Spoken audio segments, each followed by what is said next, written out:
would you like to just start off and just tell us a little bit about yourself, like where you grew up and how you got into filmmaking? Yeah, well, I grew up in Buenos Aires in Argentina.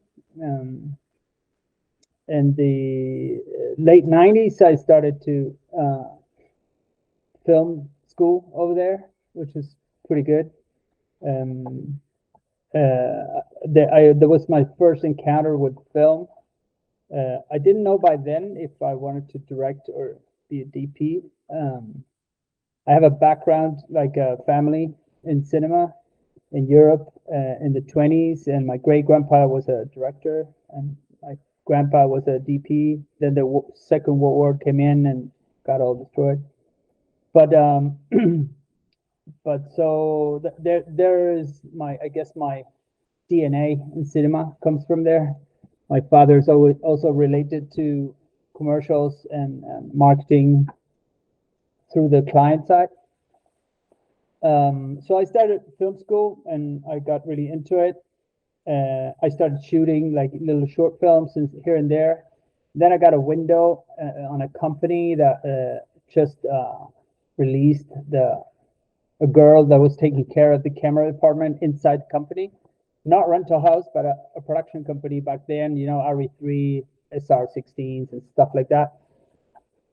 So yeah, they offered me, I got the job and started working as I was in the second year of the university. So I was partly shooting and partly studying.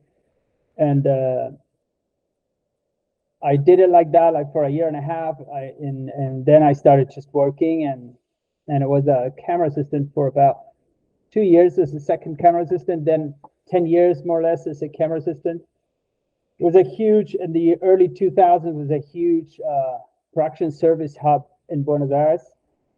And so I got lucky really to live there. And that time I spoke a few languages through my school studies, so it was pretty easy for me to work over there. And I got to work with many great DPs, you know, from, I don't know, like Chivo Lueski in his early days, Paul Cameron, don't know, you know, many of them, Darius Volsky, stuff, you know, guys like that were huge, that was impossible to work with if you were in the States, but when you work as a production services. So I got to know them, many of them many times, because they kept coming. So it was like a really, like the real film school was right there, you know, like, you know, riding with those guys in the middle of nowhere or in the city or a plateau or whatever.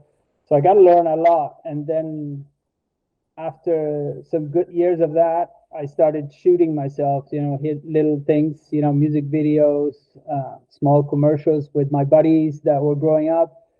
And then they started to grow up. And then at some point I was like doing just a bit, you know, maybe operating and some commercials or stuff like that. And I remember a DP was called, he's called Dan Landon, an English guy. I showed him some work that I did. It was pretty lame, but anyway, I showed him just to get his opinion. And he said like, you know, but why are you a camera assistant? Like, yeah, you know, it's hard here, blah, blah, blah. All the fears came out. He says like, you know what? It's all right, but nobody is going to call a camera assistant to DP. Yeah, maybe your buddies do, but you can be the worst cinematographer ever, but they'll choose you other than an camera assistant to do the job. So if you want to be a DP, just be a DP. Be the worst DP in the world, but be a DP. So I finished that job.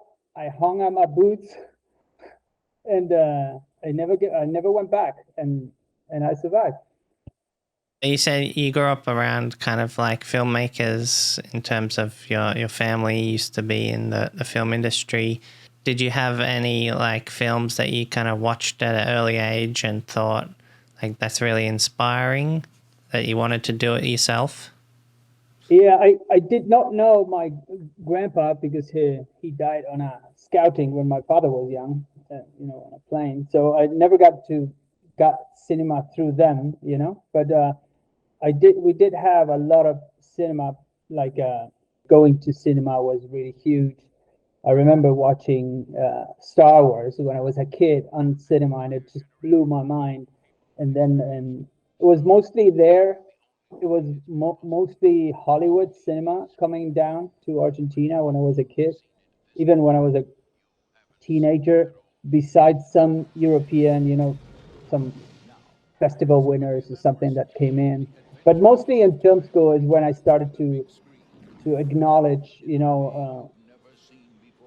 like Eastern movies, like, European and in Russians and stuff, and Japanese and stuff like that. That was really a big discovery. Was another type of cinema, which is, for me, it was harder to watch because you got all the American rhythm into it. But when you get comfortable watching them, it's amazing. And so it was there that I really discovered what I liked about cinema and cinematography, and for most of all about the language of how to tell story, which is, for me, as a cinematographer, is the most important thing ever. It's like the story goes above, the cinematography. Sometimes you can help, or sometimes you just have to roll with it, or sometimes you have to let go just to get something else which is better for the story. You know what I mean? So that's a little bit what I'm after, in terms of my career and my style. And you were a camera assistant first, and like, what kind of projects were you working on back then? Pretty much like one feature film a year, and then commercials for everywhere in the world. So I managed to work in around 15 movies as a camera assistant, then a couple as a camera operator, and then I drift myself into commercials because it was better money, and the work was better because I was working with big DPs, and I thought, it's like a Royal Academy for me, it's like for free, and not for free, I was getting paid, so it was even better. Yeah, definitely. So were you able to see like the relationship, I guess, on set of all the different key people, and like kind of like see where people were maybe doing something wrong, or the way people were doing it right, and you're able to kind of just observe, like you said, kind of like a film school learning on set? Like, were you able to see the relationship between like the DP and the director, or were they kind of like off separate? Like, about it, like, yeah. The good thing about going to film school is that you kind of learn every single process. So you know how production works, you know how sound department goes, you know how art, the set dressers, the prop masters, So I pretty much know what anyone on set has to do, and I think that is very important, because first of all, it's easier to respect other people's work, because sometimes people need some certain time, or sometimes you realize that the people that are doing something are not really nailing it, and maybe you can help, or maybe you need to know they're not going to make it, and you need to find yourself another path to going to wherever you want to go. So that is very interesting, and I would be, one of my big advices to people is, you got to know, besides your work and your things, you need to know how other people need to do their work, and you have to be able to be a sound man, or a grip pushing a dolly, or a clapper loader, clapping and not like breaking the mood of an actor, like that. It's like, you need to know that some things need to happen for the whole system to work. If you don't know anything around you, and you're just bitching because nothing's ready or whatever, it's harder to create empathy and synergy between all the people. You know what I mean? For me, it's simple, but sometimes it's not common. And I've seen that before. When people just take care of their own things, and they don't acknowledge the other ones, and sometimes you got to lift the stands. You just to move faster, and you have to do it. You do it, and or the sound guy just click the boom in the frame, and he's like, no, boom, motherfucker. It's like, all right, I need another one. Or the focus puller didn't do it wrong. And obviously if it's the focus is wrong, it's like you put all the tension to one guy that has a really, really tough job. So it's like you move around trying to drift and so keep the ambience, keep the mood high and all the people happy. And for me, it's very important now. I used to be a little bit more grumpier until I grew a little older, and I understood that you have to give 120%, and then you can ask for people to do that. And most of the time, if you're a good guy, if you're a nice guy, and you give yourself 120%, people will follow you to whatever you want to go. Because in general, people are super professional in this job, and they will follow the one that is really, leaving the skin in the game, Right. So for example, if you're like framing up a shot and then there's like a big blank space, like would you kind of ask the art department or talk to the director and say, can we like move something into that spot? Can we like fill out the frame a little bit? Like how do you go navigating, like in terms of you've got an idea, like how do you communicate to get things done? Like do you talk through the director first? This sort of angle towards cinematography, what a few colleagues of mine that I've talked a lot about it, is we call it like global cinematography.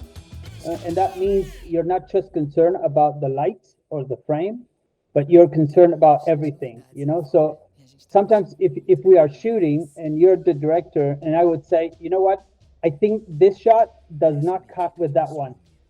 We need an extra shot just to go from here to there. Or it's not just you're jumping the line or whatever you want. It's more about, I know it's not going to work in the edit, so I have to tell them, for example. Or if I see that and something on set, as you said, does not look great, in general, I first go to the production designer. I talked about with her or with him. If he or she has an option, or he, let's say it's she acknowledges the same spot that we're talking about, and she has something to do better. We try to figure it out, and then we propose something to the director or whatever.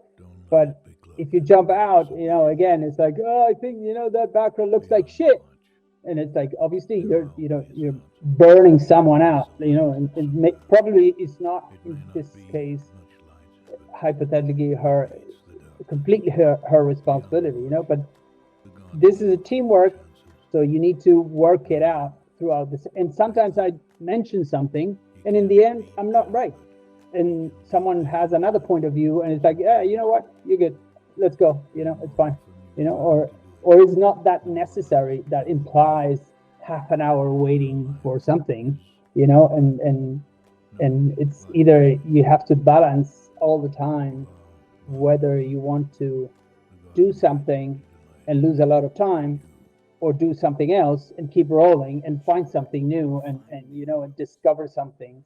So I like to keep the sets as dynamic as possible. In those terms, I'd rather shoot 3 different shots in a 3-take repetition than one shot 12 times, or something like that. But this is me. Sometimes you have to wait, and they have to get it right, and they have to shoot 12. And you keep saying, you know what, watch out, we're going to lose the other one, we're going to lose the light, blah, blah, blah. So, but in the end, sometimes it's not your responsibility, and you have to let it go. And in the end, it's the director's responsibility to be aware of all of that, But you have to be, like the advisor of, it's like the little voice in his head that says, this can be better, but if you do that, you're going to lose something else over there, in the next couple of hours. And in my opinion, you're going to cry about it, and there's not going to be a solution. So that's a little bit the advice that you give all the time to directors in terms of winning and losing, and that average. Obviously, the experience of years will give you the backup of what you're saying, you know? So, for example, if like the focus is off, like, and like they yell cut, like, do you say, oh, let's do it again because of the focus, like just quietly to the director, or do you, like, how do you navigate, like, without throwing someone under the bus like that? Yeah, I do both things in different situations. For example, I have a code with the camera system that I like to shoot quite wide open sometimes in sort of in medium lenses. And so I tell them, if you need another, I was a camera assistant for many years, so I know what it is, and I know how much of a shot you will probably use in the edit, you know? So knowing that, you'll know if you're going to do it again or you're good with what you have, you know? Even if you have a little scratch every now and then, you know? And so I'll tell them, if you need another stop or two just to get it right, you tell me, give me a little bit of sugar and I'll give you another 2 stops, you know, and we get it right. Because sometimes the director needs to have the whole shot in focus, and maybe it's 100 or an 80, 1.5, and you're pretty much in flames, you know, as a focus puller. So scratching a little bit here and there, it's possible, and it's either we're good with what we have, so we let it go, or we do another one with a little bit more cushion, so we got it all good, and we don't stress, like the actor, for example, you know, to get, you know, a repetition because of focus is pretty nerve-breaking sometimes for them, you know. So it's like that. Yeah, so like with commercials, you kind of know that there's going to be quick cuts most of the time, like 1 or 2 second, kind of even less. How did you learn about like editing? Did you do any editing, or you just watched a lot of the commercials and kind of knew what they're going to use in the end of the day? I think it's a little bit of the second part of what you said. I did not edit. I do edit every now and then, but I don't know if it's normal or not, but I kind of see the whole, you know, timeline in my head, and I can see the cuts, you know, going one after another, and sometimes you're shooting and the take lasts like 25 seconds, and it's like, okay, this could be useful from here to here, or from here to here, or never going to use more than 2, 3, 4 seconds out of it, or maybe 2 here and 2 there, whatever. So I kind of see it very clearly, but I know now that it's not that common. You know, not many people see it like, and that's why I kind of see if this cuts with another one or not. It's like I kind of match the frames in my head, like, you know, bring it one after the, kind of edit in my head all the time, and that, I think that gave me that sort of advantage to understand what is most potentially useful, or which things we can let go if they're not perfect, then it's fine. And even I remember a DP once said, you know, when they say cut, he never cut. You know, let it go for another 6 seconds. I said, why? Because shit happens, and sometimes it's so good, you know. You know, when you open the door of the film camera and you see the little, you know, the overexposing negatives, and it's like, oh, it's great, you know. It's like something like, oh, the flare or something, you know, or you just let go of the camera and they use that as a whip pan, you know, in the edit. So you never know. Even mistakes go well sometimes, you know, or it gets out of focus, and that's a great cutting point to somewhere else. So you never really know. So I do believe that when you edit, you kind of start all over again, you know, in the telling the story process. So I would never say this is not useful, you know. I'd say, okay, we can do it again, but you know, it was pretty good, unless it was rubbish, you know. If it's very bad, it's very bad. But in general, what you get is, you know, bits and bytes that are not great. And even now, it still is. It still could be useful, you know, and potentially. So you don't really never know. In terms of like the editing in your head, do you different kind of shot sizes, so like wide and then a medium and then a close? Like, do you change lenses throughout that time period when you're shooting just maybe a scene? And do you kind of think, oh, we need to get a medium or like a mid shot or like a close up for this? Like, is that kind of like how you're thinking in terms of editing? It depends on the story, but for example, for me, I don't like to go back to the same shot. I think it doesn't really work good in most of the times. Obviously, if you're shooting a documentary or something, it's a different style, but in storytelling, it's much more richful if you can, do a shot and do something and then move on to a different thing. And if you go back to a shot, it has to be a reason for it. It doesn't have to be because you didn't have any more shots on the scene, So that's why I'd rather have more cuts so the director can linger on one, or they can cut off. And when they go back to the character, okay, this is something a little bit different, because you want to say something else, you want to tell another little bit of emotion of the story. And I guess the story will drive you and it will tell you that, okay, we need a close-up here because there is an emotional thing, or we need a profile, just to be a little bit more objective, or you need, I don't know, you need to be, upside down or from up looking down, and to give more pressure to the character. Or this is sort of like a language that you start developing. I guess watching movies is the best thing you can do, to learn about those things and to acknowledge it. Because you can watch a movie as a spectator and not analyze or don't reflect on the storytelling. But if you are interested in storytelling as a director, as a DP, you will start understanding why he's moving the camera, why he's putting the camera up or down or whatever. So when you do understand that, it makes it easier to come with those decisions when you are telling a story. It obviously hand in hand with the director, right? But you're the ones proposing it, probably, unless there is a very academic director, who knows exactly how he wants to cut it. But even though there is a conversation and there's always something that you can bring onto the table, and that's what you're there for, right? It's like a teamwork, and you're always. I'm never afraid of speaking my mind, for example, and I'm never afraid of being wrong, or being useless in my comments, because it can't happen. It's like, or maybe you misunderstand it, but sometimes it's like, I think you, and everyone looks at you. It's like, oh shit, he's right. It's like if you don't say it, you just let a good opportunity to make it better. You just let it go.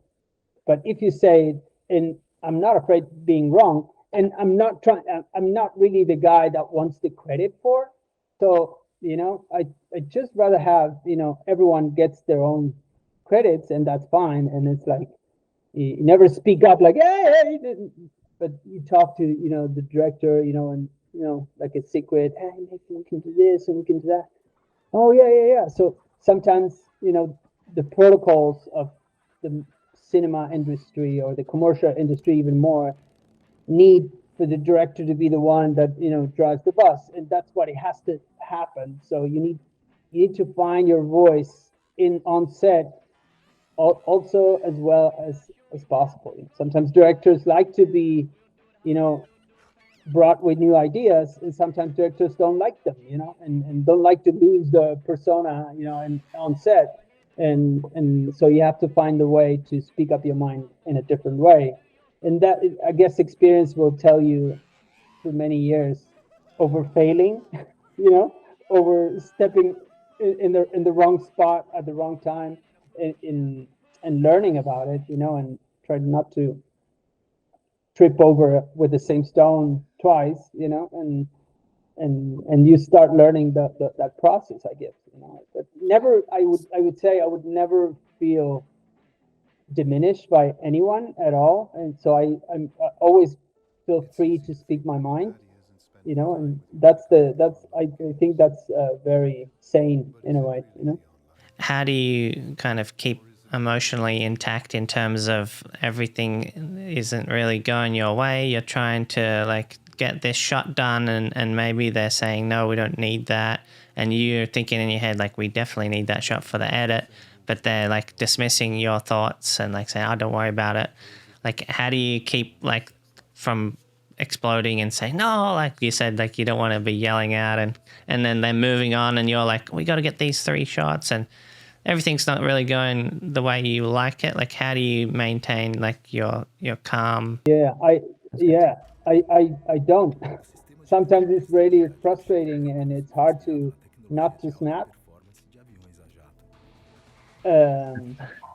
But I mean, it's I understood this like a few years ago, like a good 10 years ago, you know, that it is you have to put a lot of energy when you're shooting into keeping yourself down, you know, and understand that if you lose it, you know, the whole thing starts trembling down and you lose much more, you know. So if you learn to breathe, you know, and try to let it go, and even after that, I still snap every now and then, you know, and still get frustrated but I try to, you know, breathe it out and just let it through and keep on thinking, you know, on what's the best way to move on, you know. It's not always about people not doing what I want, but it's most of the time it's when you have the pressure, and we're probably gonna get this into this subject later, but it's when you need to shoot at the right time, you know, because sometimes if you go Hollywood style where you can light the shit out of it and you don't care, is exactly why they do that. Is because they can take hours to shoot a scene. But 95% of the world where you shoot, you're not gonna have that advantage. So you at least me, in my experience, you have to learn to work with your environment. You know, you have to drive everyone towards one spot, which is shooting that shot at that time, you know, and when the whole system is not getting there, it is frustrating, and that we can come back to the knowing which, you know, all the job that everyone has to do will make a difference in terms of you understanding how it feels, you know, to for example, I was shooting in South Africa, in Cape Town. We were shooting a guy running full speed. We were on a rickshaw with a Mobi and the camera, and we're rehearsing, and the sun is going down, and we keep rehearsing and shooting. Let's shoot it because we can. Light's not great, but let's shoot it again. We're shooting magic hour. It's gonna be fine. So when the sun hits the freaking horizon, the movie controls, which is I don't remember the name. It was a third-party controls. They just, you know, stopped working. It's like, what happened? They were just working right now. It's like nobody knows what's going on, and you kind of lose it. You lose it. At some point, I said, you know what? Reset everything. You know, everything gets reset, and you're like, you have 15 minutes to shoot it right, and you are already lost 11 of them. You know, and it's like, and at some point, it worked again, and so you have 3 minutes to do it right, and you get one, just one, and the director is crying because he got it, you know, because we were like waiting the whole day. So it's those things that knowing what to do, you know, or sometimes you're shooting some sort of product or something, and I end up shooting, you know, whatever the liquid myself, because I know what we need to get done, you know, and it's just, you just do it, you know, because it's right there, and most of the times it works. Not because I do it, it's because you just do whatever you need to do, and sometimes it's hard to translate that towards everyone, you know, and most people get it, and sometimes when someone doesn't, or it's just not working, you have to find your way out of it. So in terms of that, like, you know, like you want to shoot something in the sunrise or the sunset, like, how do you communicate that with like the director and the producer and say like, oh, this like before everything's planned? Like, I'm sure it's hard to kind of get into some of these projects like early on, but is that kind of what you communicate during these early on meetings? Like, this is the best time to shoot it. Like, I would like to do this, this, and this, like, to get your point across.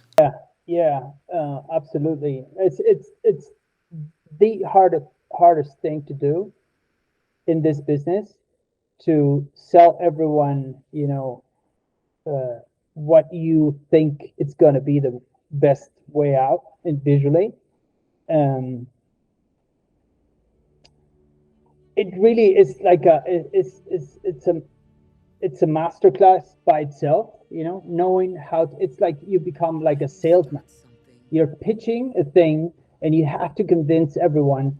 And if you are not, imposing your idea is always wrong. It's always going to go wrong, because either they're going to hate you, or they're going to, they're not going to make it, or find your way out, and in the end screw you up to not do it. But if you pitch it well and you convince people to do that, you can.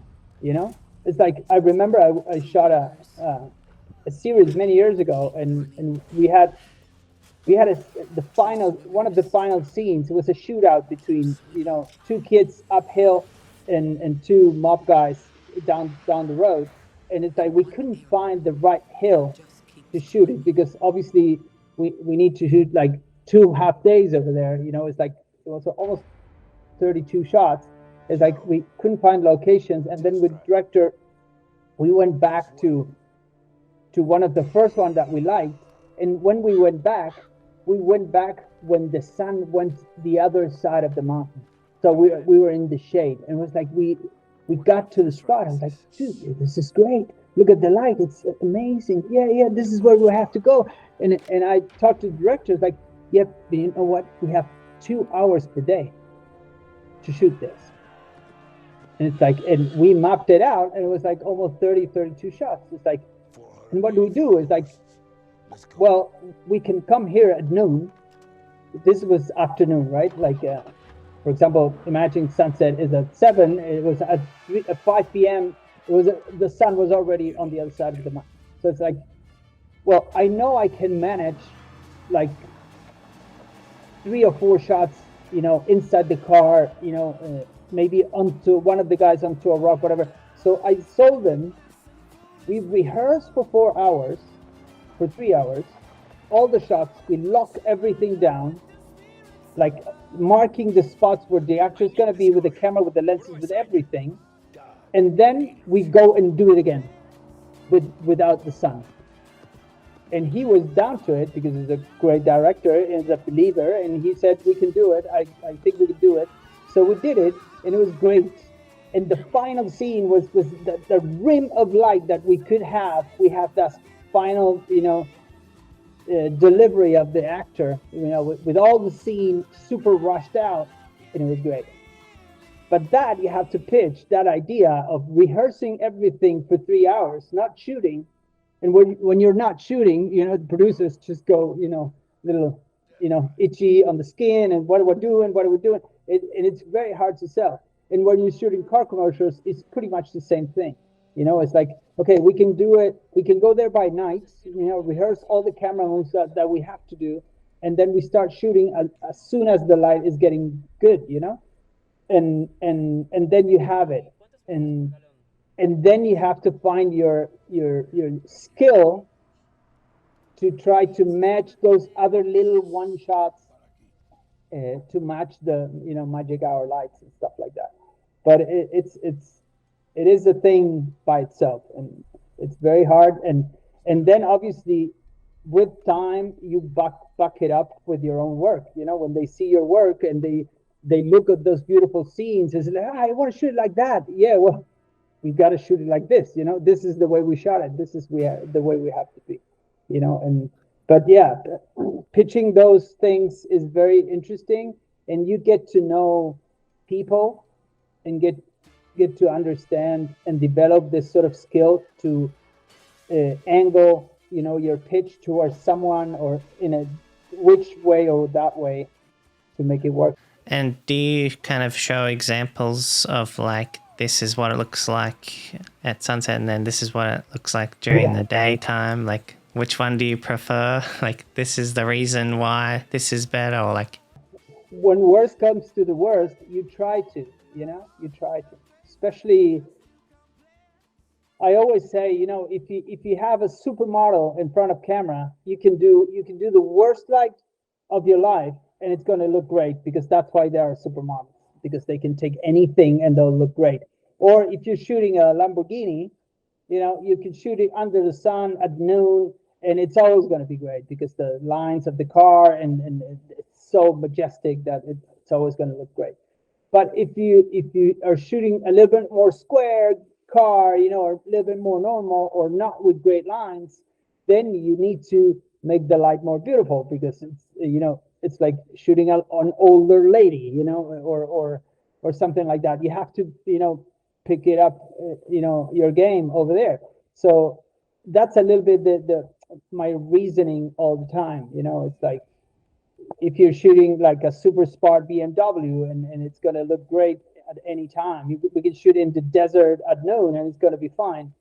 But if you're shooting, I don't know, Volkswagen or some other cars, more normal cars, you have to take care of them, in a very different way, in a very more stylized way. That's why I always shoot cars, because I grew up shooting normal cars, not super top cars, and the paint job of the cars is not the same. The colors are not the same. The depth of the paint is not the same. The lines of the car are not the same. So you have to be much more wary about the light all the time, the light situation most of the time, specializing in cars. So yeah. And then in terms of like lenses, do you have like a go-to set in terms of like the focal lengths? Like, you want it be wide, and then like, is it there 24 or 50 or 100? Like, what kind of, just, yeah, I know like every project's different, but in terms of like for example, a car commercial, like what kind of focal lengths do you know that I've done this in the past, like my go-to set of like, I'm going to use this, this, and this? Yeah, most of the time when I step down into like Russian arms or Ukraine cars or something like that, like tracking vehicles like that, I try to do like short zooms. I rather do not go wide on cars unless I know the project needs that, because it's a more music video style or more like crazy thing. But if you're shooting something more classic in terms of cars, I tried not to be too wide, because if the lines of the car are not great, if you kind of shoot them with a wider angle, they tend to go like little balls, and they look really ugly in my point of view. So when you shoot, the uglier the car, the longer the lens, I would say. I talked to some other guys, and they say that they get given like an angles document by the manufacturer. They're saying they want it to look a certain way. Like, yeah, like you said, if it's too wide, they're going to say that's like, they'll fail certain shots in terms of how the car looks. So they have to like, yeah. So what kind of like focal lengths would you kind of aim for? I mean, if you're talking, for example, Super 35, I would say like from a 28, it would be my widest lens on a car, unless it's a super wide. If you are wide and it's a wide shot, it's okay. You can do whatever. But if you're getting closer to the machine, then you have to take care of it. It's the same as a close-up of a person, So it's like, if you go wide on a person, the head would be more roundy. The tipping points are going to be more pointy. So, and the car is the same. So if you stay into a 35, a 40, a 28, the car will still look quite normal. And if it's a little bit a roundy car, like, if you go even longer, they tend to flatten out and look more stylish. So that is a little bit the balance in my mind that I know. Then after that, it's real that those documents exist from down from the client. You know, go to 7/8 and then blah blah blah, and those type of things that they shoot on photos. And generally, it's a manual that they have for photo shooting of the car, and then obviously they bring it down to you because most of the time they don't know you, and they want to be sure that they did all the best for you to deliver something good. And I understand that, and I understand the fears that comes with it and the pressure. But yeah, it's a little bit of everything, you know. You have to mix it up. But I would say in terms of lenses, that would be it. And sometimes when I know the director very well, or we know we can do it, we would stick, for example, with a 35, and we just put a prime lens and we go with it, and we do, you know, a general pass in the magic hour with the 35, and we go down to 1.5 and whatever, and it's great. But you have to rehearse it. You have to rehearse the moves. But when you're fishing, you know, when you're trying to get like 3-4 shots in one pass, then obviously a zoom will give you a little bit more of a variety of angles, you know. So, you know, short zooms, they're quite stable on the heads, you know, and like a 28-80 or something like that, 35 to 100, or shorts like 5.6, 6.6 zoom would be great. Sometimes I'd take the wider zooms, but not usually do that wide, unless we have to, you know, the geography asks for a really wide, and so you want to get a really wide, nice wide shot on the way in, and then you punch in and you use the 40 to 50 for all the, you know, the beauty shots of the car, but you still got that, you know, under the underpass with a wide angle, and it's great, and that makes it worth it, you know.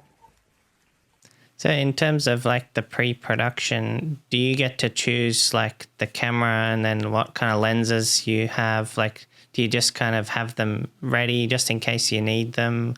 And then like in terms of the camera, like do you choose a camera depending on like if there, you know, there's going to be low light situations, or do you have like a go-to package that you always use, or how does that kind of work? Yeah, the camera for me is like a wife, you know. It's like the more you know it, the better you're gonna work with it, you know. It's like if you keep changing stuff, it's very hard to get a grip. For example, I have a rule of thumb. I use Sony Venice all the time, and I don't know if you want, but that's a huge topic that we can talk about. And I do respect other people's choices, and I understand this is up to whoever, but I choose that because of the latitude, the double ISO, the color bits, you know, the spectrum of registry that it has. You know, I want to have in the CC, I would like to be able to have as much as possible, you know, the color range as much as possible, to then you can select one bit of colors and change them, and I think it gives me much more tools to work dynamically with the scene and roll in and never be the one that it's, you know, stopping the production. If you had his attention. And it will give me, you know, another 5 to 8 minutes, you know, onto the magic hour, which sometimes are life savings, you know, and so that's my camera package. I usually work with it. And for example, I have a Sony FX3 with me all the time, you know, like as with a lens or a PL mount. And I have my own onboard monitor that I bring with me all the time. So I don't rely on what you're getting, you know, where you're getting from. Is this already, you know, busted or wasted for, you know, too much usage? And you probably know, every monitor that you watch is different. So for me, the camera, which Sony is pretty stable within cameras, and the monitor will give you a true view every single time, would be the same. So if you do the mistake, you will do every time the same mistake. And if that works, that's great. And lenses obviously depend on each project. Yeah, on the different approaches. Do you use that like extension where they can have the separate little camera body for the Rialto? Yeah, it's very useful many times, especially with cars, because you can put the camera inside the car, whatever you want, and it's really interesting. Sometimes to go handheld, you go really, when you using wide angles, you can last longer and get it without using the shower easy rig on you, like trying to hold the camera for 5 minutes, and you go with the Rialto and you go down, you go up, it's like a very dynamic. So yeah, I use it all the time. That's another advantage that I find in the Sony Vanish world. Have you seen the Creator? Because apparently they shot it all on the FX3 and it's like showing in IMAX now, so that's pretty amazing.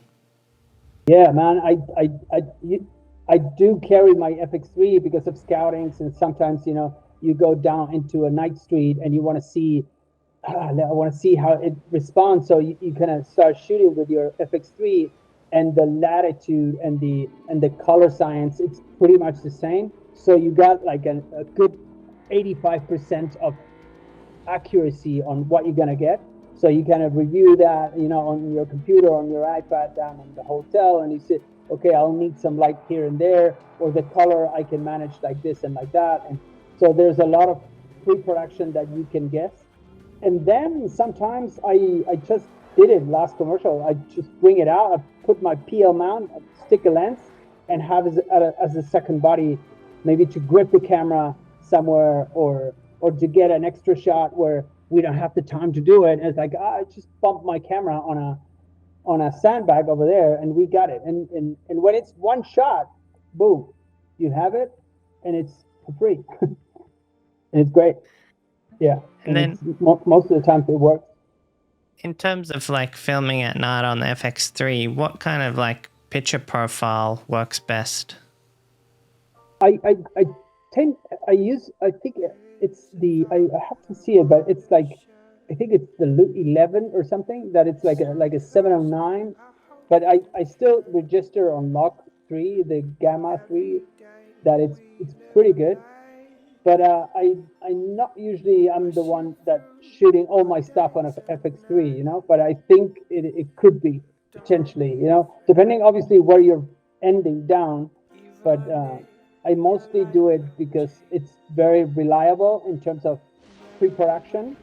And if you have to get one or two shots in between your edit with your Venice or whatever, it mixes this really good. Like most of the time, on a big screen, on a DIT or on the editor, they won't realize which is which.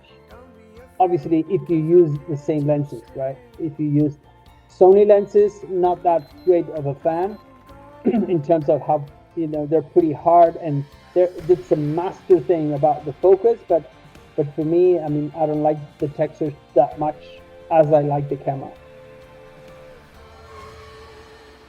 So have you seen like the new movie, The Creator?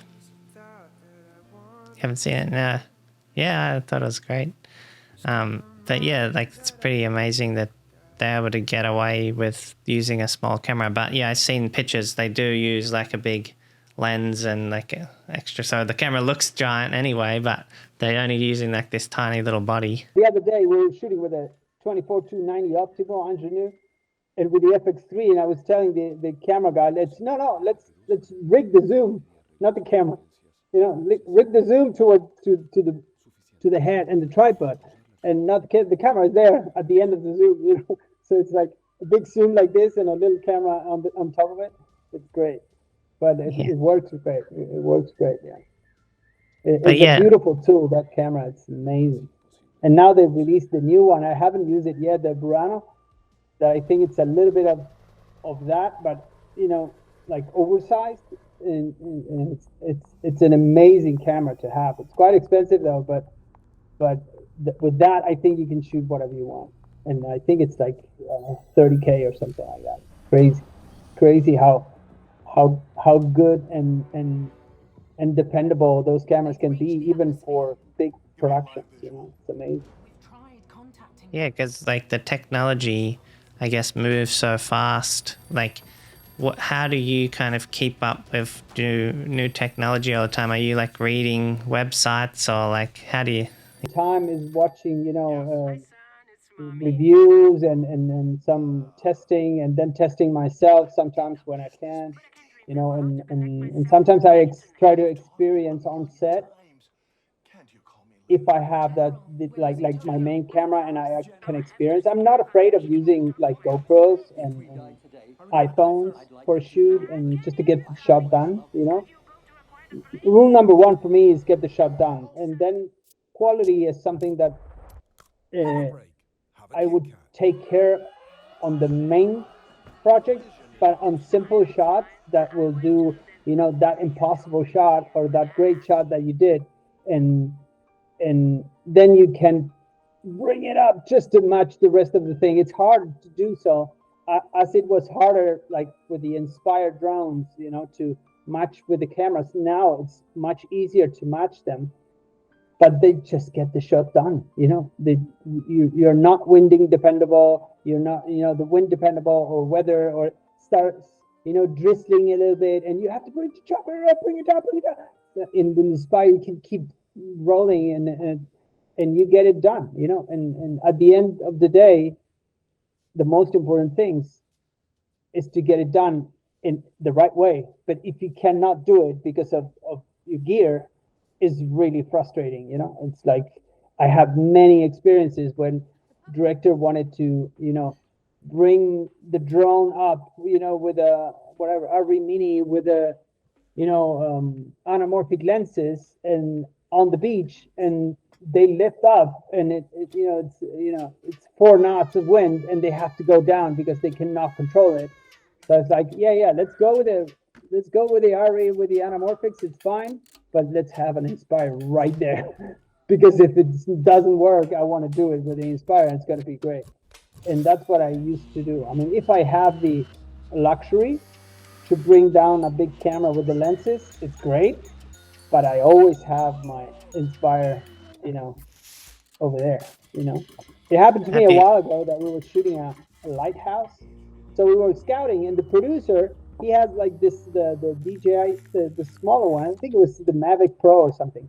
So we scout with that one. He was piloting and cameraing himself. He was rolling around a beautiful sunset. It was, we have to come here. It's great. It's fantastic. So we go next week, and when we got to the lighthouse, it's cloudy, kind of rainy. It's shitty. It's like, what we're gonna do? We're gonna use the Mavic.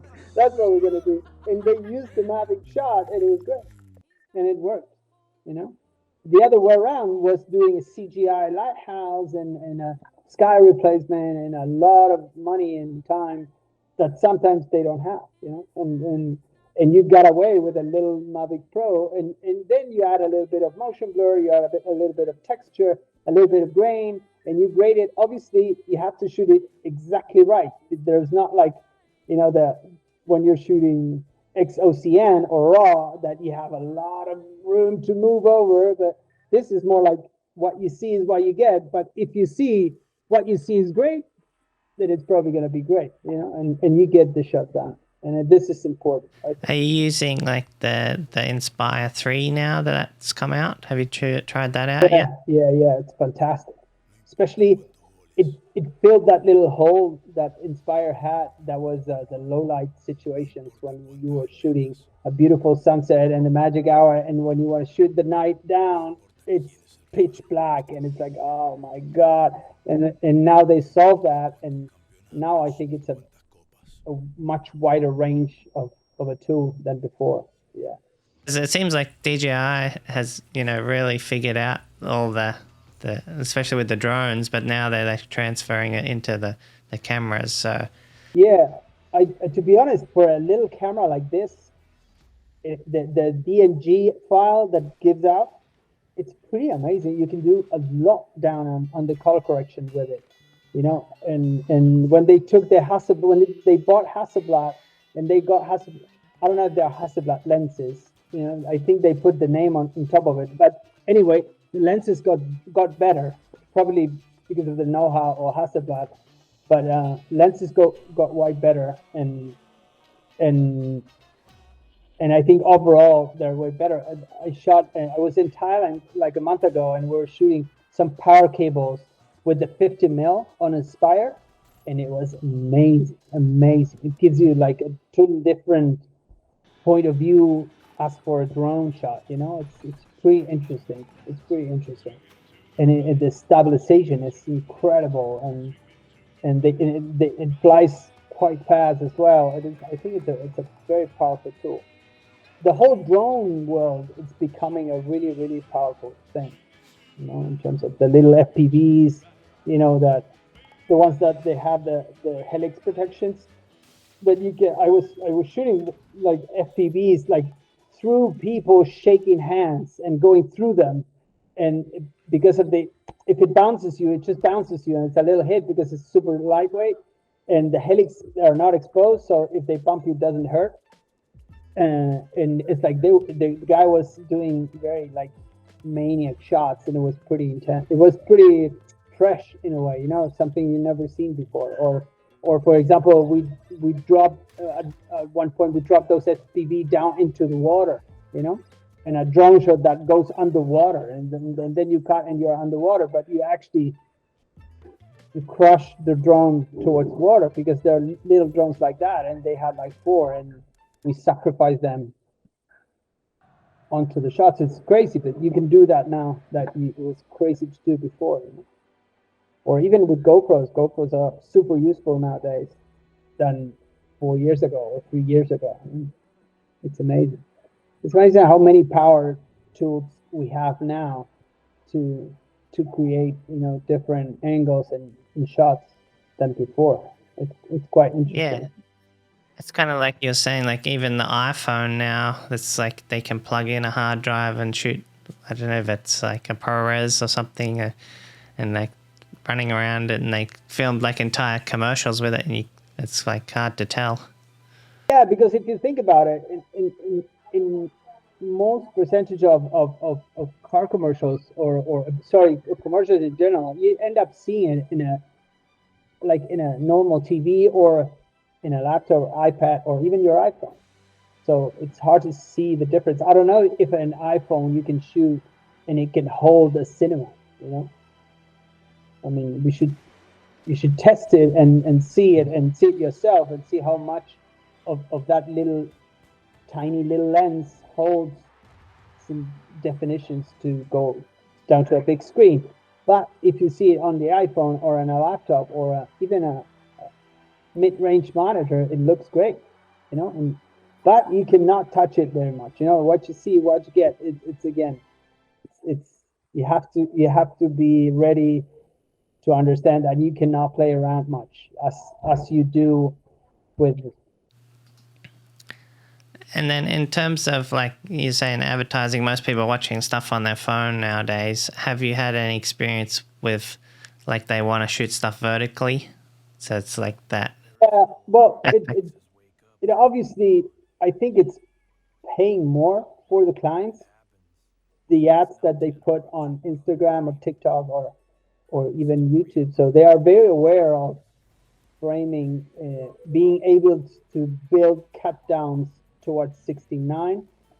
I got to shoot some projects where maybe one day of the shoot we're shooting 9:16 for some special thing they're doing, because now it's very common that they bunch up, you know, digital, the ad, and also photo shoot. So you kind of share your set with a photographer, and there's another, you know, smaller team that do some 9:16 or the BTS.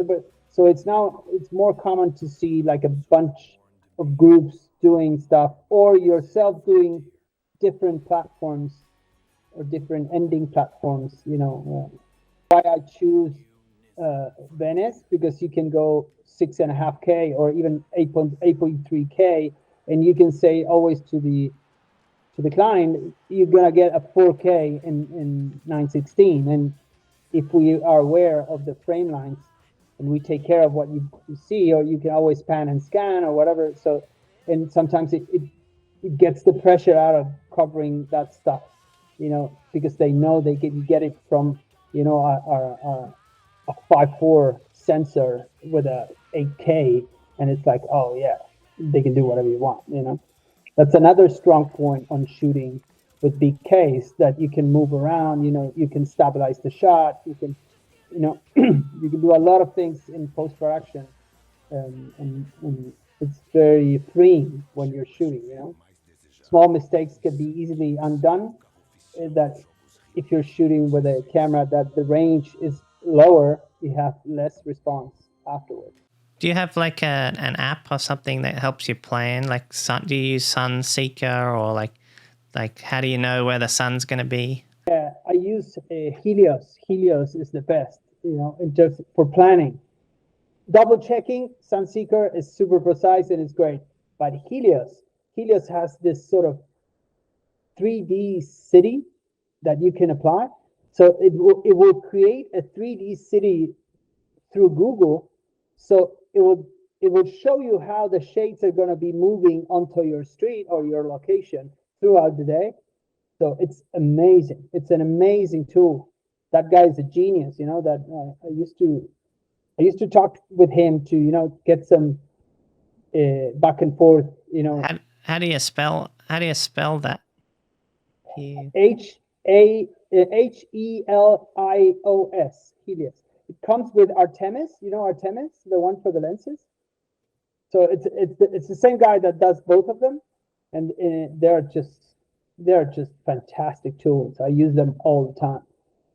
I use that, and I use Sunseeker to double check, and I use Shot Designer to when I do features, to break down all the shots that I need and send it through the gaffer and the grip, and you can get feedback, and it's great.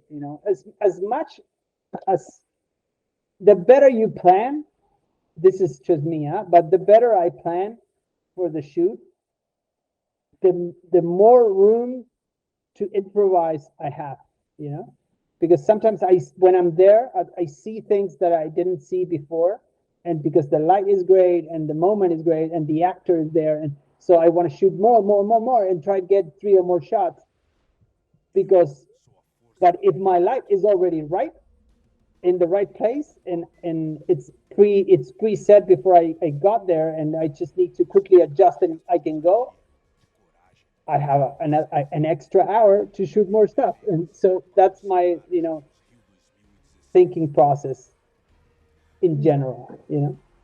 Yeah, because especially with like commercials, you don't have much time like to prep, and then like in terms of like on the day, and then especially if you're trying to shoot it at magic hour, like all this only comes down to like a few even minutes, like you said, with the movie, like rushing to get the shot, and the equipment fails. It's kind of like, and then like, yeah, having a backup plan as well. Like, with the drone, you got to have 2 drones just in case one crashes. It's like, what are you going to do? So yeah, it's very important to have those kind of. Yeah. And it's very important to evaluate all the time the amount of money that the client puts down into one shoot day, and not getting it done because something you did, or you overdid, or you underdid, and the prep goes down, is evaluating all the time. This is very important. So you have to be ready. You have to be, and again, the most experienced you are in terms of all the work that people can do, and I end up myself doing, some in prep, saying, like, do we have a stunt driver? Do we and the other car, does the actor know how to drive? Yeah, no, yes, no, blah, blah, blah, and it's like, oh yeah, oh. So, and you start, and then there are a zillion questions that you came up because of the experience of things that already happened to you, and to be aware, trying to dodge those stones before they even come down to you, you know, and down to your set, you know, because in some way or another, you're responsible of a set, you know, and you, the AD, the producer, the director, they're all the production designer. So sometimes it's like, hey, you know, those curtains, you know, they're gonna blow out, you know, if the sun comes that way. Maybe we can put thicker curtains, you know, or shears, or you know, some stuff like that. And you start thinking with the production designer in terms of getting the right feel and the right, you know, approach to any set, you know. And it's important to be able to hear them, their point of view, and you expressing yours, and try to get it to a common place, you know. It's like, I remember shooting a feature in Patagonia in the mountains, and I was like, dude, the weather there is pretty unstable. And it's like, we got a cloudy day and we were shooting inside a cabin, and it's like, I'm talking to the AD like on breakfast. It's like, dude, we're gonna change the whole plan. It's like, what? Yeah, we're gonna change it all. We're gonna go outside the first because it's cloudy, and then we're gonna, it's like, oh man, it's like, and they're changing everything. But if you can convince them, then the result is so much better, you know. And but you have to be able to sell your story to people, you know.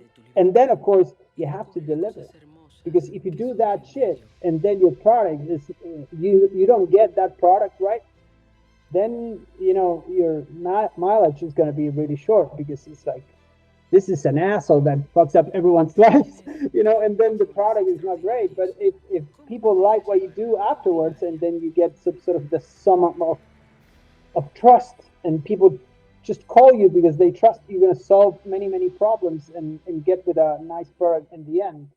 And that's what you do. And again, as you said, is not always the case, you know. Nobody's a genius. Everyone has their, you know, their dead bodies in the closet, you know, in terms of jobs that they don't come right, you know, because it's not up to you all the time, you know. It's so many different things going on.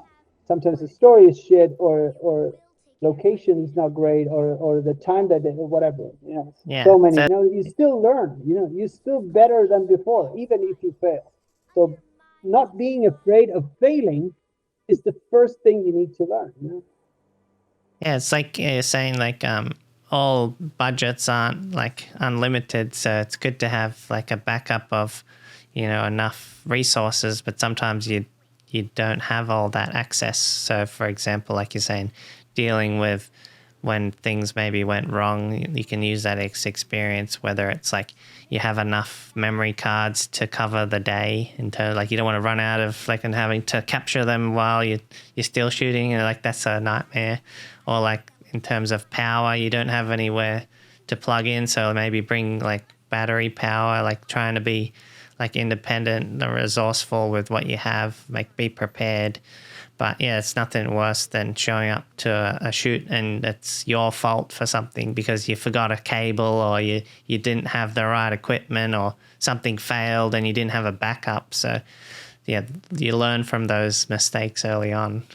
Yeah, but It's going to come back to you. But also as a DP, it's important to, like you said, be nice and respectful to everyone, because that guy might be directing the next thing in a few years and he's going to call you to give you the job. Yeah.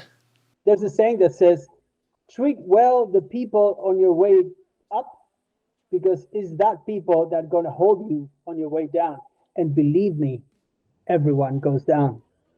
I've seen them, all of them, you know, the superstars, you know, super egocentric motherfuckers, and then nobody likes them and their artwork, you know, and everyone goes down, you know. So if you treat everyone right on your way up, they're going to hold you, and they're going to take care of you when you're not trendy anymore, and you're not a superstar, or you're not that requested anymore, and they will still love you, you know. And that's the most important thing. But in the end, we're people, and we want to be happy, and we got lucky enough to get away with this job, you know, which is crazy.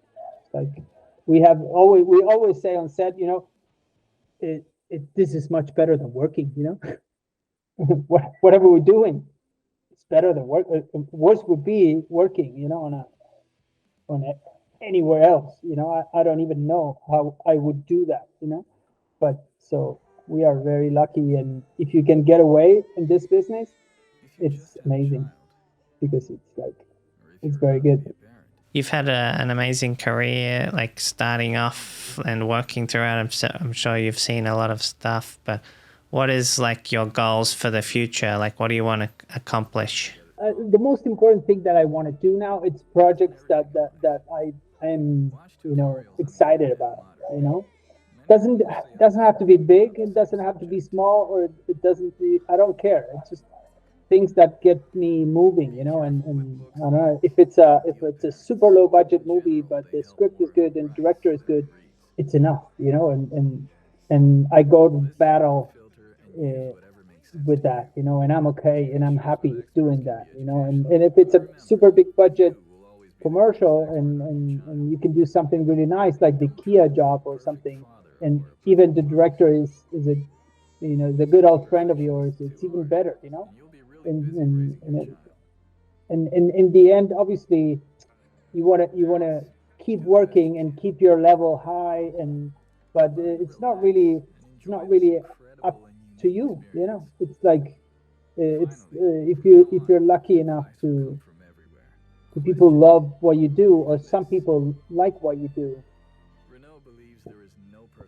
just keep doing it, and keep fighting and keep being better and keep getting better, and I put a lot of energy now in having a good time shooting, and make everyone happy and hold everyone as much as possible, and trying to get and sell those ideas to everyone as much as possible. And that's what I'm trying to do, and obviously shooting feature films is also very interesting, and trying to go back to feature films is important in the future. But it's a big investment in terms of family and stuff. So, but I'll do try. My kids are, as you can hear, they're small and they need their family right away. But maybe in a couple of years when they grow older and they don't care about you anymore, then it's a good time to go back to feature films and stuff like that. So I guess that would be a nice future, in terms of being able to tell stories that in the end is the most interesting thing for me, and get visually and truthfully, good stories told. Yeah, because feature films, like, you sometimes go away for months at a time at different countries and stuff like that. It's like, yeah, like you said, it must be hard to have a family and be a DP at the same time. Yeah, exactly. It's like it takes on a very low budget movie, it takes 2-3 months away from home for sure, unless you get lucky enough to shoot on your own city, which is very difficult. But and imagine those DPs that they do major. I mean, I remember Chivo Lubeski, he didn't want an Oscar back then, and he told me, I don't want to shoot features anymore, man. I want to see my kids grow up. And it's like, and I told him, yeah, dude, but you're here in Buenos Aires for 2 weeks, so what's the difference? Yeah, he said, but yeah, you're right, but it's 2 weeks, and I get to go home, and the features, obviously, the features that he was doing back then were already like huge, like Tim Burton and stuff like that. It's like months and months and months away, it's like you have to find a way. I remember the Mexican guy that I work with is Memo Navarro, also great DP, Guillermo del Toro's DPs for many years. And it's like, yeah, man, I take my family to Australia for a year. What? Like, how can you do that? Yeah, and you can do it until the daughter is 16, and she would say, "No way, I'm not going." And then you have to find your way out. And I don't know, man. It's a big decisions, to go either for your career or to stay home and your family, and it's a big business. And for me, sadly, for my career, it's like I wouldn't trade it for, at least now that they're kids are still kids, you know, and I want to be with them, and I think they need, you know, father figures as well.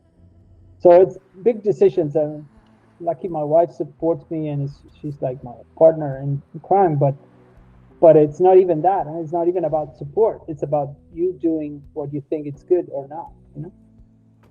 And so for commercials, what's the kind of like schedule like? Like, do you go off for a few days or a week, or is it flying all around the world, or?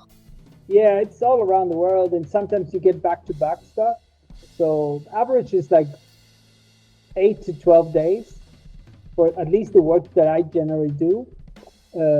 I get to work home in Madrid or Barcelona, which is pretty near. Maybe you can come back after scouting and go back to shoot. So sometimes it's easier. But sometimes you get back to back and you get 20, 24 days out. But then I try to stay, you know, my wife's a producer. So when she has to, you know, fly to shoot herself, I try to stay, and we try to, you know, mix it up a little bit. So we can manage. Do you work together or just separate? No, not really. Yeah. No, it's hard to do it because then there's no one home, and we try to avoid it as much as possible. Yeah, it happens. And then in terms of like logistics, like when you go and do a commercial, does the production pay for like your flights and accommodation, or does that come out of your own pay? No, in general, yeah, they pay for everything. Basically, they do. When you get to a certain level, I think commercials wise, if they take the decision of bringing you over, it's because they are ready to pay for everything that you need. So that's it. There's no discussion. If they wouldn't do that, they would rather call a local DP on whatever they apply to, you know, which is also good. You know, it's a good option as well. But in the range of work that I do, it generally is like this. They do, it's like you'll be treated like a director or agency or one of the bunch of those, you know. That's the common. So do you have like an agent that like explains everything for you? Like, yeah, so you just kind of... I have several agents in different markets, so they are the ones that usually take care of that. But if you are in an agency and they call you down through an agent, the producer already knows in which world are you living in terms of money wise and other stuff, you know, and they wouldn't pay you a lot of money to bring you over, and then they would tell you, no, you know, we don't have that camera, you have to shoot with that. You know, it's like, it comes with a whole package, you know what I mean? It's like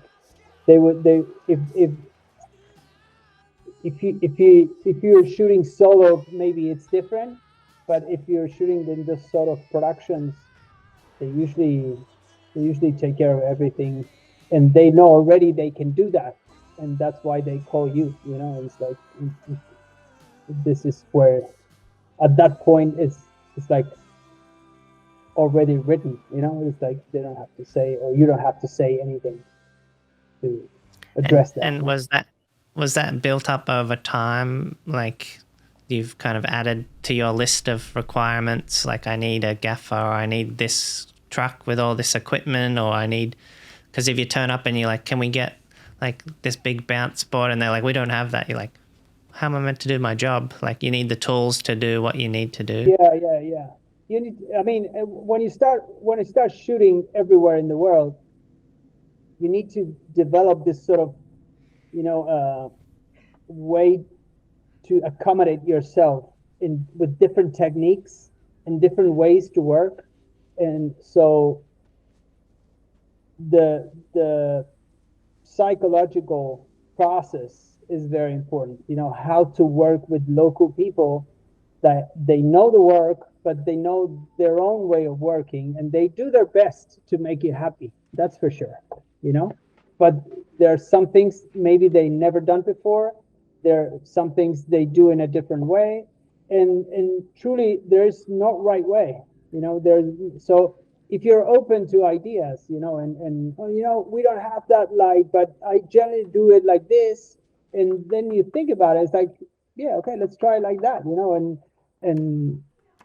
and there are places where if you're shooting in the middle of the Amazon and you don't, cannot bring any gear or any shit, then you have to be smart enough to solve it with what nature gives you, and frame the right way. I always say, I never light my frame. I always frame for the light, which is different.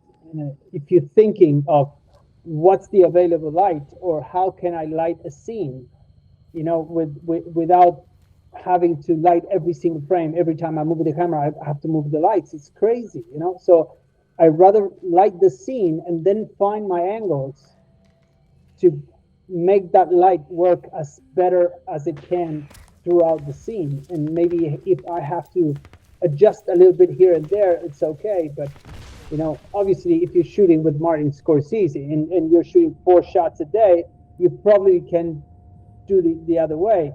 But in general, it's much better if you're thinking, how can I frame for this available light, and that gives you the advantage of taking the best out of every scenario, and sometimes it's a silhouette, and sometimes it's going on a side window, and sometimes it's moving the scene closer to a window because it's gonna light better your characters, and it's gonna fade out on the background, so it's gonna be much better, instead of shooting with the direct sun, or trying to shoot a scene with a big window behind you, and it's like, man, if I don't like the character, it's gonna be black. What can I do? It's like, move your camera. That's what you do. You move the scene the other way around to make it work for you. This line of processing your ideas is very interesting when you start your day saying, where is the light coming from? Especially I mostly work with like one light source in maybe a little bounce or not, but then you start working around. And I remember shooting a movie and there was a big actor there. It's like he was very technical. He's a great actor, but he had a monologue of like 2-3 pages of blah blah blah blah blah blah speaking. But like, I'm gonna move like this and like this and like that and like that, and in here and there here, and it's like I was hearing him. It's like, Mark, it's fine. You do whatever you want. You just know that the light is here, and you take that when you want to increase the scene, you go down to the light, and if you drift back and you go darker, it's going to be fine because you're still there. It's not like you're going to be pitch black, but use it as a motivation for you as well. It's like he kept looking at me like that, like, I can do whatever I want. And he's like, yeah, man, I can do whatever you want. I'm trying to get you, the best that I can. I'm not trying to restrict you in every single move, because if you're here, you're out of focus, and if you're there, you're out of my light. It's like, how can you act like that? It's like, feel free. I mean, you're gonna be great. It's like, you don't need to be that precise, and that sort of freedom is what I believe.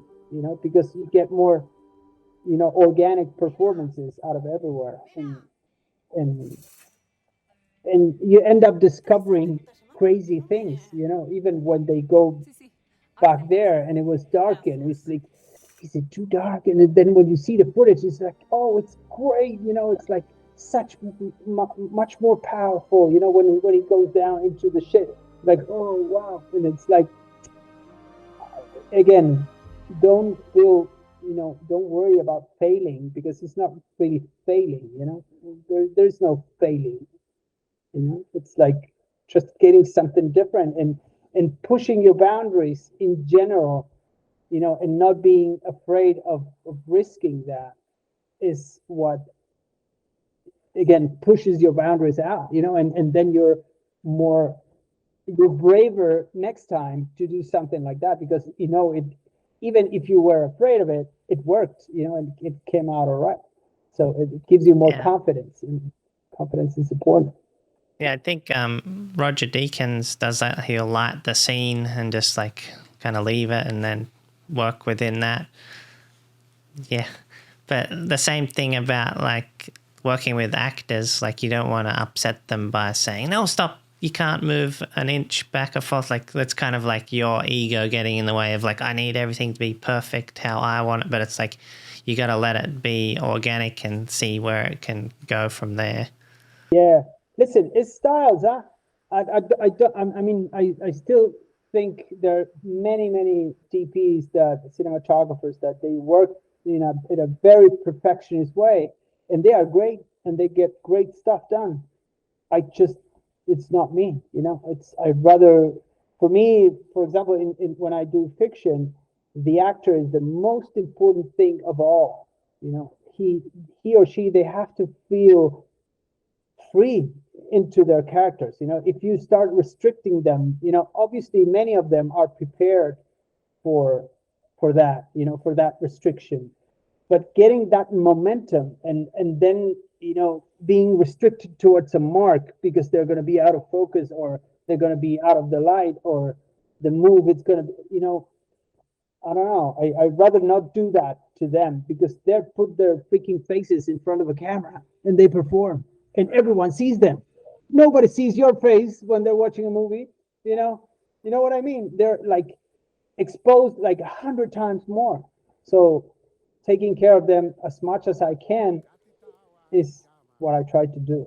Become more efficient, at least to tell the story the way you want to tell it, and trying to achieve what you want, which is very difficult, especially when you're younger in terms of experience, not of age. But it's very frustrating. It's a very frustrating career because you're not getting there. And that I was mentioning, when I was younger, I was more grumpier because it's like I was never getting what I wanted. It's like it was very hard for me until I understood that pissing off or just snapping was not the way. Dealing with my own frustration is me, and the only one that I was hurting was me, because if you yell at people, then those people will just turn their back to you, and nobody will respect you anymore. But if in the end, this suffering is yours, so if you let it go, it would just go. It's like a little bit of a Buddhist thinking, but it is. So if you breathe it out, it's like, okay, this is not going to work out. Next time, I'm going to plan it better, because I know now that this shit can happen. So I'll need to think about this before. So I try to avoid it, either selling it in a different way to producers or directors or whatever, or to translate into lines of information throughout the team. I need to get better at this and that, and try to get the things that I want to be done in time. And that sort of efficiency, if you think about it, if you reflect about your work, that kind of efficiency, it gives you that freedom, because it gives you the confidence of knowing that you will get what you want in time, and even before time. So you have room to play around. You have room to discover stuff, and room to find another angle, or just sit down and watch the scene, and watch what happens, and because when you watch, it's different, and everything, happens. Everything really, impacts your soul in a way that you can really feel what's going on in everything, single thing. And it doesn't have to be a movie or so, but in movies especially there. But yeah, I think that efficiency is very important, to not be needing to touch a little flag and a little, diffusion, on everything because he moved it. No, it's fucked. It's like, it's no way, dude. Like you're saying about the meditation, like breathing and letting it go. Like I think like DPs can be taught all the technical stuff in the world, like at film school, but to learn like the people skills is like a certain thing that's hard to kind of learn without, being on set and dealing with all the different personalities. And then it's like an internal dialogue to be able to handle that and make sure that you, like back in the day, I'm sure there's a lot of successful people that would yell and carry on and be angry, but sometimes that doesn't really translate, especially now with like the way that certain like, you know, HR departments or complaints, or even just like word of mouth. Like, people don't want to work with somebody if there's a lot of complaints, or he's difficult to work with. So it's kind of like, okay, well, maybe we don't want to hire that guy, or maybe it's only the director that really wants this DP, but everyone else kind of doesn't like him. So it's like hard to get through. But like you said, I'm sure it's a lot of like, you know, relationships with the director, like to be able to choose like a DP, and that's kind of like the strongest place. Or maybe a producer will pick you. Like, how have you found like throughout your career that you've gotten jobs? Is it through mostly directors or producers, or like I would say manufacturers? it's mostly directors. Yeah, it's mostly directors, and there were yeah. I mean, they have in general, the strongest word on it, you know, on picking you or not. Then obviously, if they have a bunch of familiar DPs and they're not available, then they will toss the ball towards the producer. And it's like, yeah, try get me some DP that it's, you know, sort of like good for this job, and I'll watch the reels and pick it up and then pick one. And so that would happen. They'd call the agents, and it's like, oh, I need to shoot this like this with this director. And the agents would say, oh, you know, this director, I would say this and this guy might work. And maybe another agency would say the same thing. So he gets a bunch of those two to pick. But in the end, they don't know. I've seen it so many times. You know, directors and DPs are like divorced, and they don't even start the job, you know, because they hate each other, because they don't understand how to work together. So that is very difficult. And when I found myself in a situation with a new director, I put a lot of energy to first read the person and read what he needs, you know. And sometimes what he needs, it's like a friend, you know, to take all the heat that's coming from the project, you know. And you're just there in pre-pro, you're just there just talking about stuff and cinema and life and you know, the divorced wife and the kids that are fucking around now, and then you need to be there for him to develop this sort of trust, you know. And when the time comes, this sort of trust will translate towards your work, because he says, okay, this guy gets me, I will trust that he will do something that I need, you know, in terms of the job. So sometimes you have to be a little bit of a psychologist, you know, and sometimes you have to be just a problem solver, you know. So many times they call me when the job is impossible, and it's like, go figure it out, you know. How can we shoot this, you know, in 2 days when it's supposed to be 4? And it's like, all right, you know, I don't know if it's going to be good, but at least we're going to have something, you know. And it's like, and started, you know, building this puzzle of I don't know, 1,000 pieces, you know. And then you call the production designer and the AD and the producer and the director. It's like, let's figure it out. How can we do this? And this sort of like, you know, remember the wolf in Pulp Fiction? It's like a little bit like that, you know. It's just, you call the wolf and you arrive, and they throw you like a bag of problems, and then you just trying to figure it out, you know. You clean the shit out of the front panel, and then you do this and you do that, and hopefully it comes out all right. And if it comes out all right, then you're a genius, you know. And then other people would say, no, I don't like the commercial, it's shit. It's like, yeah, it's fun too, you know. You cannot make everyone happy, you know. So you can just try to make the work truthful to you, you know, to make you proud and make you happy, knowing all the things that were involved in the process, you know. Because it's like the saying that excuses are not to be shoot, you know. Because nobody shoots the excuses, because they don't translate. Nobody will watch a movie and see a little board that says it did rain that day, you know. It's like, it doesn't happen. So you have to solve the things as they come in front of you, you know. And that's your job. That's basically your job. And if you solve them right in a beautiful way, then you're good. If you solve them right in a beautiful way and people like them, then you're going to be successful. And that's pretty much it. But that's what I'm saying. It's not really up to you, you know. It's if you're lucky enough to share some taste with other people and be able to create that among this huge amount of people, and that's it. That's the job.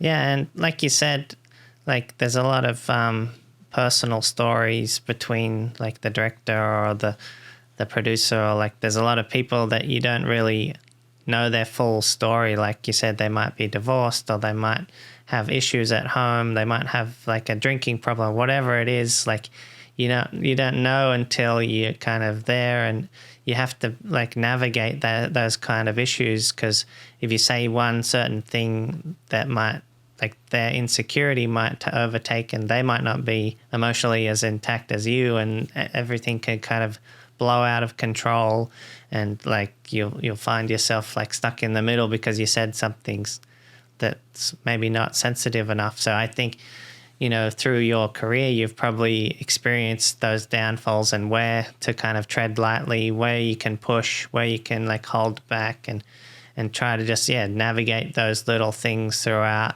And that's something that can't really be taught.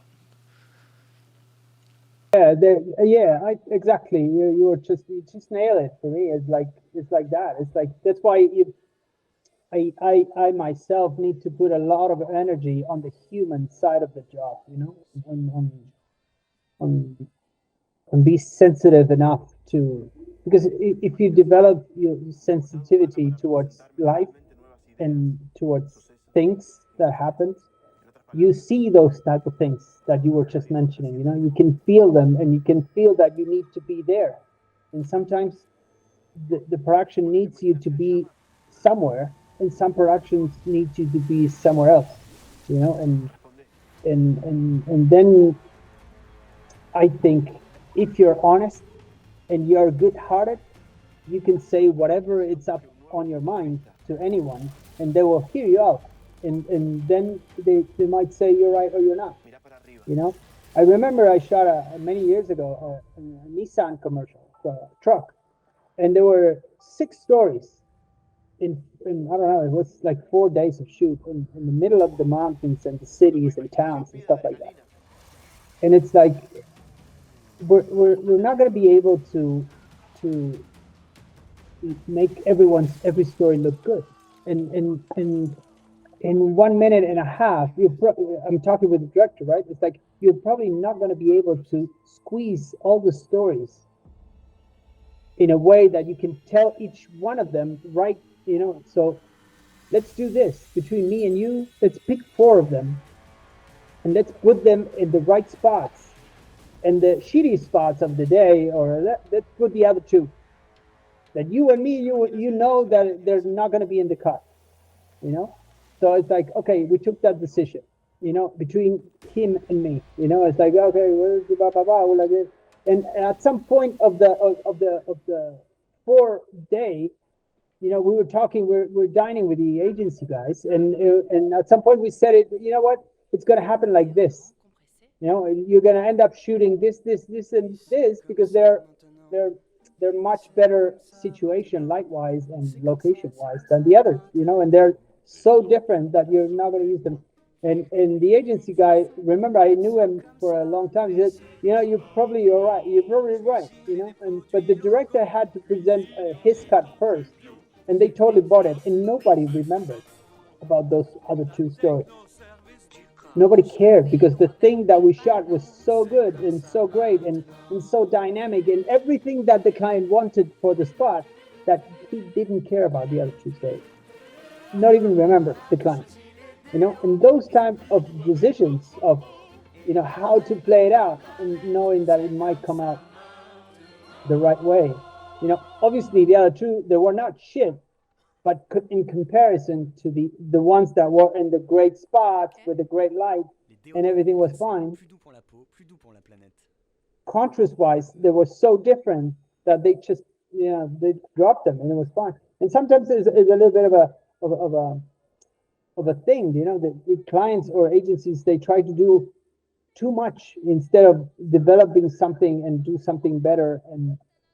and you know, to take longer time to tell a story. Sometimes it works, sometimes it doesn't, but it is a little bit like this, you know, and those little decisions in the end make the difference, you know, of the jobs that you end up doing or not, you know. I have many stories about this, you know, like exposing myself into a way to go, and even it's hard for people to swallow it. They do go, and then when they go, it's like, oh, you know, it's so great. Yeah, I know, I knew it. It's not me. It's, you know, it's the gods of Earth. You know, it's like they do it. It's not me. But I'm just telling you, I've been here. You know, I've been here, and it happened to me before. You know, it's like, so when you have a little bit of a backup of spots that you can show around, and then it's easier to set it up.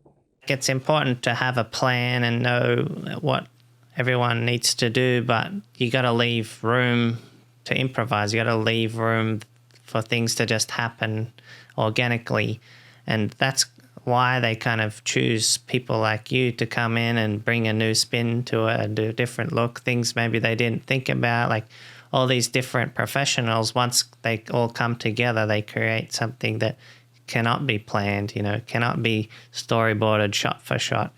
And so when something does happen that's better than what they thought about, then they're like, okay, great, that's what we wanted to do all along. So yeah, so many things on that spot. We were, you know, like, for example, I needed to shoot at the magic hour, and we had 2 cameras, and there was a director assistant, a creative assistant. So I sent one camera with him, and there was no DP. And I said, and he said, no, but there's no DP. It's like, listen, you can watch the monitor, and it's gonna be fine. You're not gonna fuck it up. Just don't bring in lazy stuff. Just go really tough and dynamic. So yeah, great, let's do that. The drone guy, he's a friend of mine. It's like, hey, Ivan, let's go shoot stuff like that. We had like 3 different trucks, so we could separate units. So it's like, at some point there was the producer shooting stuff for me and somewhere else, you know, by himself. And I tell him, if you bring me stuff that it's like kind of lazy and like, oh, like that, is I fuck you up. It's like, we're all friends, right? They were like, the only thing they want to do is not being, you know, stiff and easy. Let's bring it out really tough, go back and forth, you know, zoom in, zoom out, could beat me some. So I briefed them, everyone like that. And everyone came out with a little bit of something, you know, and in the end, they created this so beautiful spot that had so many situations that if you tell me it's going to be shoot in 8 days, they would say, oh yeah, it's 6 or 7. And then it's like 4 people shooting at the same time sometimes. It's great, you know, and you can create this just also inspiring people, you know, to play along and to, you know, worst thing that can happen, and then that it's like 90% unuseful stuff that they bring. But if they bring 2 or 3 shots that are great, it's worth it, you know. It's like, and it's not me. There are many shots there that they're not me, you know. But in the end, it's like it's the way it has to be, you know. And I've been there many times. There was a camera assistant, and directors tell me, you know, get that camera and go shoot some second unit stuff. And I go by myself, you know, with no director, no one, and you know, me and a PA and just shooting stuff, you know. And sometimes it's like, hey, was it useful? I don't remember, you know, and nobody cares if it was or wasn't. But it was learning for us, you know. It was learning, and getting paid to learn, you know. It's like it was great. So when I see people in that situation, it's like, dude, go play around, you know. How many times you can play with a Russian arm and, you know, and for free, you know. It's like, go do it, you know, go crazy and get some stuff. Get me what you want and get me what you like, you know. It's like, and it's great, you know. It's a great community of work, which I love, you know. It's amazing. Yeah, I think like that kind of like mentality of like, you know, releasing the reins, like giving them the freedom to go off and do something you might get something back that you would never expect, like to have those constraints of like 50 people all watching the monitor, like critiquing every little thing, like you're going to get a certain style. Whereas if you go out and just let the AC or like the new guy with the camera run around, like he might film it like a strange angle or different kind of framing, and you'll be like, oh, that's actually going to work in the edit. And so that's why, like, coming back to like YouTubers, they have like freedom to do whatever content they like to do. They don't have like the producer or the client or the agency involved, where it's like, we just want to make stuff that people want to watch, where you get that freedom to create. Yeah. I guess that freedom nowadays, it's a leading in aesthetics for many other productions, you know. It's like for me, I can see solo shooters or filmmakers that they do great stuff on their own with 2-3 people, you know. And it's like sometimes this whole apparatus that is, you know, the corporations and businesses and agencies, and there's so many people involved taking decisions, and the fear factor becomes like humongously big, you know. And so you have to all the time trying to contain that fear factor, you know, among many people, because they always think they're going to lose their jobs and if they step on the wrong, you know, spot, and that obviously restrains them to take risks, you know. And our job is a little bit of creating a sort of a little bit of a rumble where you are willing to lose a little bit of control and you take the heat on the main unit, but letting go some stuff. And for me, it's like, if I have to shoot on the magic hour, I will shoot on the magic hour. But if I can have 3 cameras shooting at the magic hour at the same time, I have 3 times more, you know, footage, you know, even if it's out of my control. You know, I believe that there are certain situations, light situation, where it's very hard to get it wrong.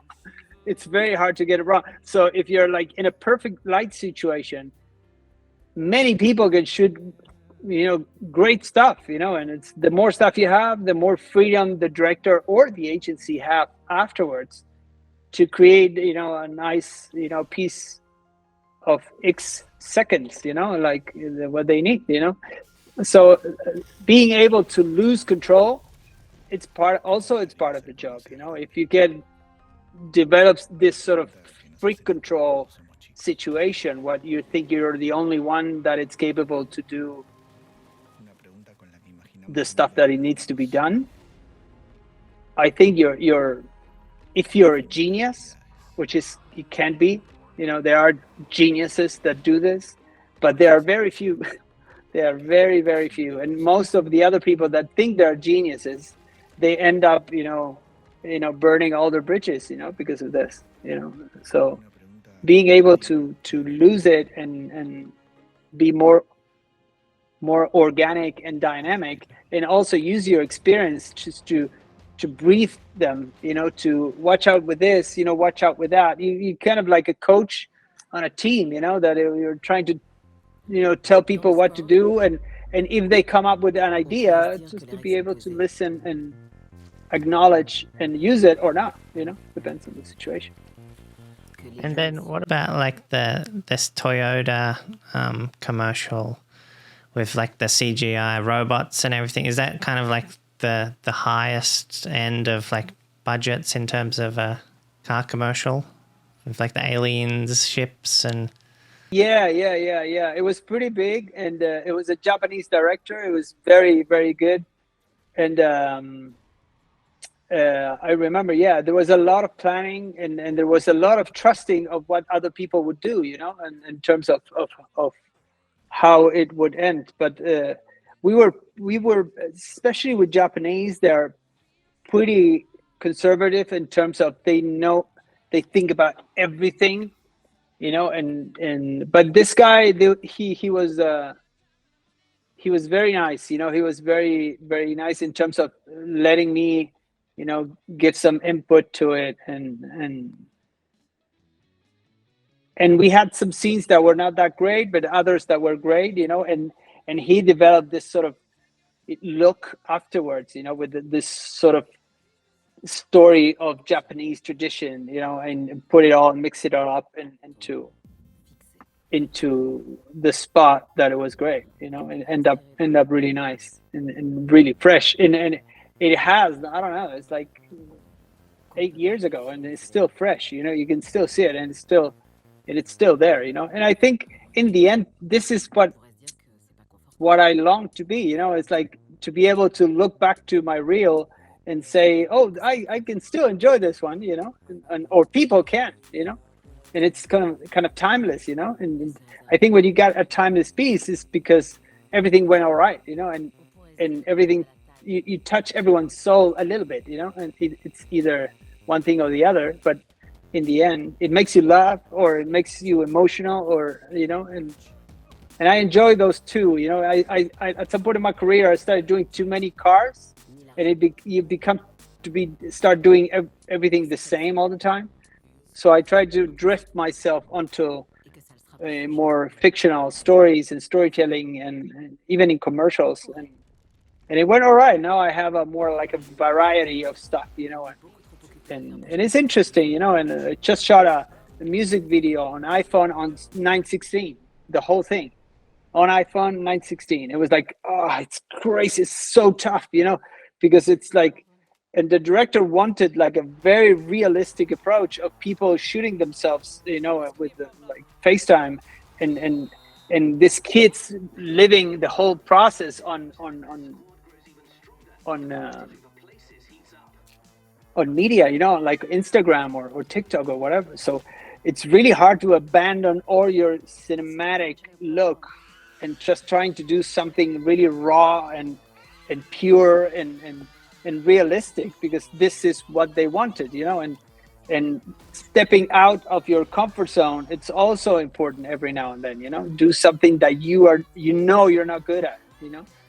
And it's great because it, you know, it's opened the rainbow of things that you can do afterwards, you know. It's throwing yourself, you know, it's a little bit of a leap of faith, you know. Sometimes you sit on the street and say, what am I doing, man? I'm fucking this one up so big. And then, you know, it turns out all right. It's like, you know I don't know everything. I'm pretty sure of that. I don't know what's going to hit or not, you know. I don't know. So I just do my best, and that's all I can do, you know. I just do my best. Always do your best. And sometimes situations don't let you get there, but sometimes you can. And in the average, you know, it's like you said, you don't show everything you do, but if at the end of the year you can show 3-4 pieces that you're really proud of and they look great, that's enough, you know. That's fine, you know. It's part of the job. Cool.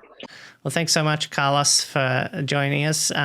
Just as an ending thought, are there any like advice that you could give to people like who want to become directors of photography, maybe who want to get into commercials, and some general advice on what they can do to get there?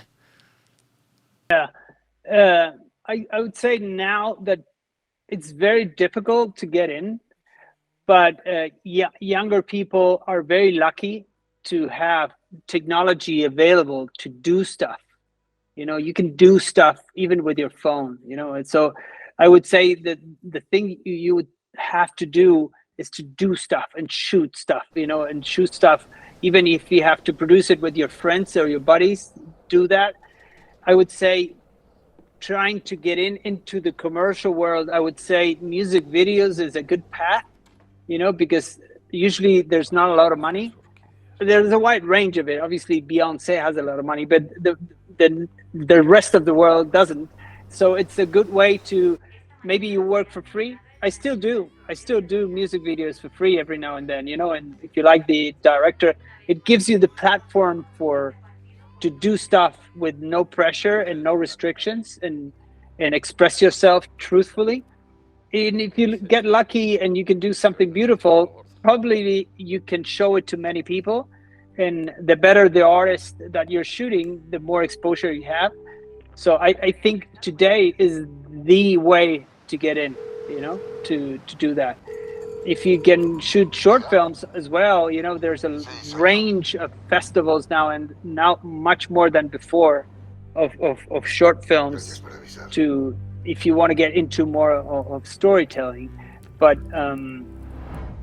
yeah, if you want to get into commercial world, I think that would be it, because directors are looking for fresh approaches, usually fresh. And if you see your work as a DP, in a music video or a short film, or even a low budget movie, you know, and the more you have to show to people, the more chances you have to touch someone with something, and that's all you need. And then you will develop your character as we were talking before, as a human being, and as a leader, and as a, you know, as a trying to push the system towards the best scenario, and that will come with experience. But if you're fearless and you're truthful and you're honest and you're well intentioned, you will get there, you know. I believe so. And if you do whatever you do, and do it with passion and with responsibility and honestly, you will get where you want to go. It's either now or in 10 years, but if you're smart enough financially to not overspend, you know, and not be struggled with money all the time, you will get there, you know. And it's part of no little of many things, as much as possible. You know, it's all right to be super technical and super specific in your place, but my advice would be know as many subjects as you can, even if it's a little bit, you know. But it's important to empathize with people all the time. So, and that will happen when you know what's going on with them, because you know a little bit of their work. You know what I mean? So that would be, I guess, my most general advice in terms of how to build a career, you know.